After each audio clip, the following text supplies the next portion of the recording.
tools that will be used in a demonstration of our LMR-1200 with our easy style connectors are the CCT-02 cutting tool, the ST-1200-CH prep tool, and two 1 9/16 inch wrenches.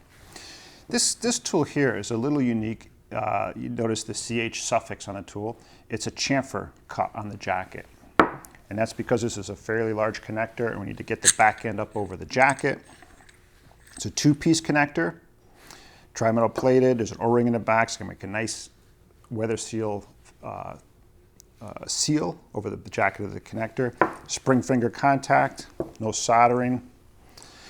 In any termination process, a good place to get started is a nice clean square cut on the cable without crushing the cable. And what we'll do is we'll take the CCT-02 tool, get it 2 or 3 inches back from the end of the cable, and put a little bit of downward pressure on the tool. And what we'll do is we'll pretty quickly cut through the jacket and the braid wires, and also the dielectric for that matter. And we'll put a scribe. It'll scribe the center conductor. Yeah, it'd be a little easier if you're actually doing this on a long piece of cable instead of just a short piece of cable. But there we go. This is what you'll end up with, is a nice clean square cut, and the cable will remain nice and round. At that point, we take our prep tool, place it over the cable, just like an old-fashioned pencil sharpener, and just spin the tool until it spins freely. And we remove that piece of jacket. And I'm not quite sure if you can see this in the video, but there's actually a 45-degree chamfer on that plastic jacket. That's by design, so that when we take this back end of this connector, properly orientated, the threads facing away from the cable, we're going to place this squarely over the cable. We're going to push it and turn it. And that 45-degree chamfer on the jacket is going to assist us greatly in getting that O-ring up over the jacket. Now you can't push this too far. You push it all the way until it comes to a positive stop, just like that.